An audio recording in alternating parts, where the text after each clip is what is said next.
ሊሆኑ ነው። ዝነኛውን የኦሮሞኛ ሙዚቃ ተጫዋች ድምፃዊ ቀመር ኢየሱፍን ጨምሮ በርካቶች መሐንዲሱ ታከለ ኡማ ቀጣዩ የድሬዳዋ ከተማ ከንቲባ ሊሆኑ እንደሚችሉ ጠቁሟል።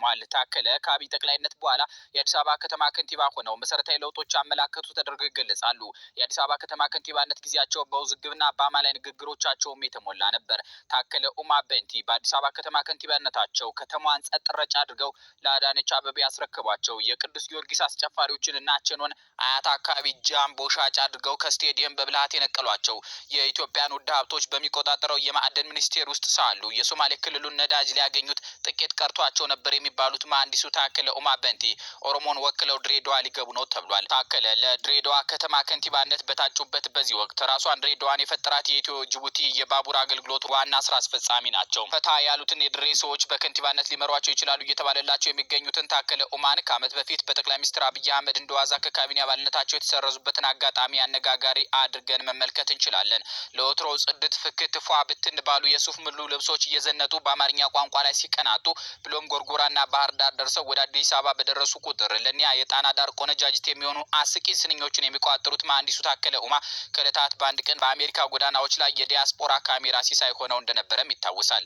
በወሎ ምድር ከ2 ቢሊዮን በርሜል በላይ ድፍድፍ ነዳጅ በከርሰ ምድር እንደሚገኝ በጥናት መታወቁን የተናገሩት የዚያኔው ማዕድን ሚኒስትር የአሁኑ ተስፈኛ የድሬዳዋ ከተማ ከንቲባ ታከለ ኡማ ነበሩ። በሙያቸው ኢንጂነር የሆኑት ታከለ ኡማ በንቲ በግንቦት ወር 1976 ዓመተ ምህረት በምዕራብ ሸዋ አምቦ አካባቢ ተወልደዋል። አምቦ የእሳቸው የመረራ ጉዲና፣ ያጫሉ ሁንዴሳ፣ የደራራ ከፈኔና እንደ አቦማ ምትኩ ያሉ ዝነኞች ሀገር ነው። ወጣቶቹ ቁጡ ደግሞ መልከ መልካም እንዲሁም ደጎች ናቸው። ታከለ የአንደኛ ደረጃ ትምህርታቸውን በጎሮ ሶሌና ቶኬ የተባለ ተማሪ ቤቶች ተከታትለዋል። የሁለተኛ ደረጃ ትምህርታቸውን በጉደርና አምቦ ነበር ያጠናቀቁት። የ12ኛ ክፍል ብሔራዊ ፈተናን በማለፍ በአዲስ አበባ ዩኒቨርሲቲ ተመድበው በኬሚካል ኢንጂነሪንግ የመጀመሪያ ዲግሪያቸውን አግኝተዋል። እንደ አውሮፓውያን አቆጣጠር በ2015 ሁለተኛ ዲግሪያቸውን ከአዲስ አበባ ዩኒቨርሲቲ በአካባቢ ምህንድስና ተቀብለዋል። በቅርቡም ከገሊላ ዓለም አቀፍ የስራ አመራር ኢንስቲትዩት በትራንስፖርት አስተዳደርና አመራር ዲፕሎማ አግኝተዋል። የሁለተኛ ደረጃ የዩኒቨርሲቲ ተማሪ ያሉ በአካባቢው ታዋቂ ፖለቲከኛ የነበሩት የፕሮፌሰር መረራ ጉዲና ደጋፊ ነበሩ። ሌላው የታከለ የተማሪነት ትዝታ የደንብ ልብሳቸውን ከትልቅ ወንድማቸው ጋር እየተዋዋሱ የሚለብሱበት ነው። አንዳቸው ተማሪ ቤት ውለው ሲመለሱ ዩኒፎርሙን ለሌሎቻቸው ይሰጣሉ። ከባድ የድሃነት ጊዜ ታልፏል ይባላል። ታኬ ይህን የድህነት ስሜት የተበቀሉት የድሃ አዲስ አበቤ ልጆችን በመመገብና ዩኒፎርም ስራዬ ብለው በማልበስ እንደሆነ ተናግሯል። ወደ ፖለቲካ ታሪካቸው ስንመጣ ታከለ በ2006 ዓመተ ምህረት የኦህዴድ አባል ሆኑ። በኦሮሚያ ውስጥ በተለያዩ መስሪያ ቤቶች በየደረጃው ተመድበው አገልግሏል። ከጥቅምት 2007 እስከ የካቲት 2009 የሱሉልታ ከተማ አስተዳደር ከንቲባ ሆነው ሲያገለግሉ ከቆዩ በኋላ ወደ ሆለታ ከተማ አስተዳደር ተዛውረው ከተማዋን ለ1 ዓመት አስተዳድረዋል። ኢንጂነር ታከለ ኡማ የአዲስ አበባ ከተማ ከንቲባ እንዲሁም በመጨረሻው የስልጣን ቆይታቸው የማዕድን ሚኒስትር ሆነው አገልግሏል። አሁን ፖለቲካዋ መፋጀት ወደ ጀመረባት ድሬዳዋ ከተማ ከንቲባነት እየተንደረደሩ ነው ተብሏል።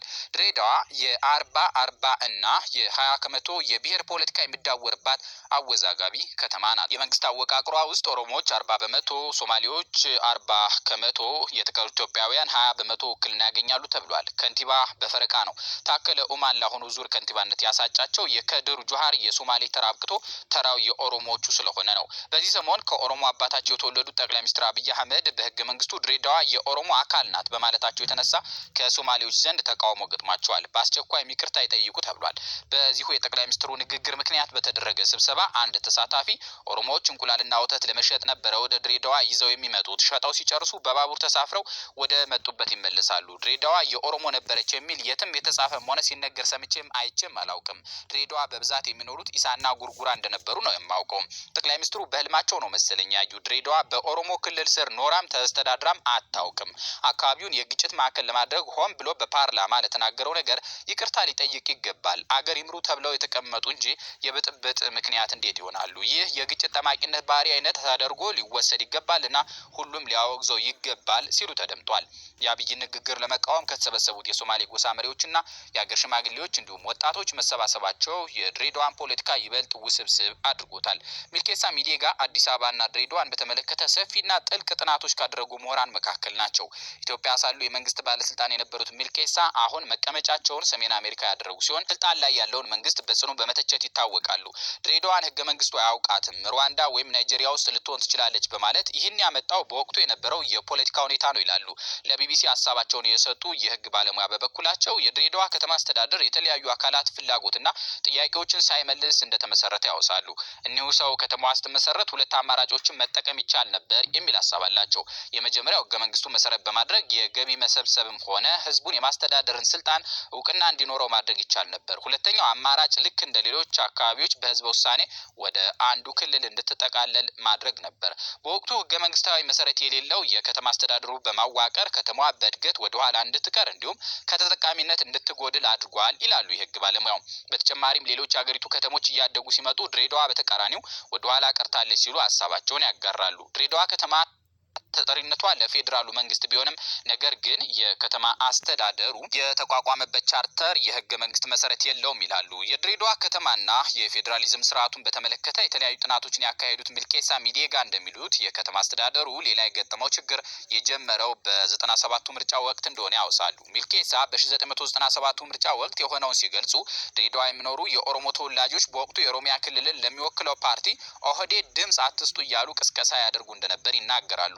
በዚህ ምክንያት ድሬዳዋ በፓርላማ ካላት ሁለት ወንበሮች ውስጥ አንዱን ቅንጅት ሲያሸንፍ አንዱን ደግሞ የሶማሌ ክልል ፓርቲ ወይም ሶኢዴፓ ወሰደ። ይህንን ክስተት ተከትሎ የፌዴራሉ መንግስት ጣልቃ በመግባት ህዝቡን የኦሮሞ ህዝብ እውነትም ተጎድተሃል፣ ካሁን በኋላ ከንቲባ ከኦሮሞና ከሶማሌ እናደርጋለን፣ ነገር ግን ድጋፋችሁን እንፈልጋለን በማለት በወቅቱ የቅንጅት አባላትን ለእስር ዳረገ። ሚልኬሳ እንደሚሉት ከዚህ ምርጫ በኋላ ከተማዋን በጊዜያዊ አስተዳደር እንድትመራ በማድረግ ከኦህዴድና ከሶኢዴፓ የተመረጡ ከንቲባዎች እየተፈራረቁ እንዲያስተዳድሯት ሆነ።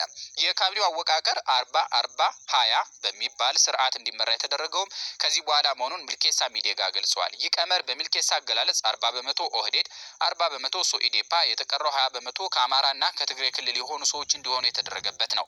የከተማዋን አስተዳደር ምክር ቤት በተመሳሳይ መልክ እንዲሆን በማድረግ የስልጣን ክፍፍሉ ቀጥሏል። የአሁኑ የኦሮሞና የሶማሌ ፖለቲከኞች ጠብ ግን ድሬዳዋ የኛ የብቻችን ናት ወደሚል ጽንፍ ርቋል። ከዚህ መራራ የፖለቲካ ሁኔታ ፈቀቅ ብለን ወደ ታሪክ ስናማትር ንጉሴ አየለ ተካ የተባሉ ጸሐፊ ታላቁ ጥቁር በተሰኘ መጽሐፋቸው የአዲስ አበባ ጅቡቲ የባቡር መንገድ ጥንታዊቷንና ታላቋን ሀረር ትቶ የዛሬዋን ድሬዳዋ የፈጠረበትን የታሪክ ሂደትና አስገራሚ የዚያ ሰሞን የድሬዳዋ ከተማ ስያሜዎችን እንደሚከተለው አድርገው ያወጉናል። በሱ እንሰናበት። ሀዲዱ ድሬዳዋ እስከተቆረቆረችበት ቦታ ድረስ ከደረሰና አገልግሎቱም በዚያው መጠን ከጀመረ በኋላ በተራራማው ምድር ላይ ወደ ሀረር ለመዘርጋት የታሰበው ቀጣዩ ስራ በገንዘብና ምናልባትም በዓለም አቀፍ ፖለቲካና ተጽዕኖ ችግር ምክንያት እንዲዘገይ ሆነ። እያደረም ሀዲዱ ወደ ሀረር መዘርጋቱ ቀርቶ በጨርጨር ተራሮች ግርጌ ቆላማው ምድር ተከትሎ ወደ ሸዋ እንዲመጣ ተወሰነ። ስለዚህ በሀረር በኩል ወደ ውጭ ወጣ የነበረው ንግድ ወደ ድሬዳዋ መጥቶ በባቡር ወደ ጅቡቲ የመጓጓዝን እድል አገኘ። ሀዲዱ የደረሰበት ቦታ ድሬዳዋ ላይ ዋና የቴክኒክና የጥገና ወርክሾፕ እንዲመሰረት በኩባንያው በመወሰኑ ጉዳዩ ለምኒልክ ተገልጾላቸው ከሀዲዱ ግራና ቀኝ 1000 ሜትር ስፋት ያለው መሬት ለኩባንያው ተሰጠው። በዚህም ስራውን የሚያካሂዱ መሐንዲሶችንና የጉልበት ሰራተኞች በአካባቢው ሰፍረው ጣቢያውን ሲመሰርቱ ድሬዳዋ መፈጠር ቻለች። እርግጥ ስፍራው ለአጭር ጊዜም ቢሆን አዲስ ሀረር ተብሎ ተሰይሞም ነበር። ይህም የሆነው ሀዲዱ በሀረር እንዲያልፍ ታቅዶ ነገር ግን በአዲሱ አካሄድ በሀረር ምትክ ወደ ሸዋ የሚያቋርጥበት ምትክ ጣቢያ ሆኖ በመቆርቆሩ ነበር። ይሁን እንጂ አዲስ ሀረር የሚለው መጠሪያ ዓመት ያህል እንኳን መቆየት አልቻለም። ስፍራው ቀድሞም በአካባቢው የኦሮሞ ጎሳዎች ድሬዳዋ ተብሎ ይጠራ እንደነበርና ይህም የመድኃኒት ሜዳ ፕሌስ ኦፍ ሜዲሲን ማለት እንደነበር ጭምር በ1903 ዓ.ም መጀመሪያ ላይ በአካባቢው ያቋረጠው አሜሪካዊ ተጓዥ ሚስተር ማክሚላን ገልጾታል።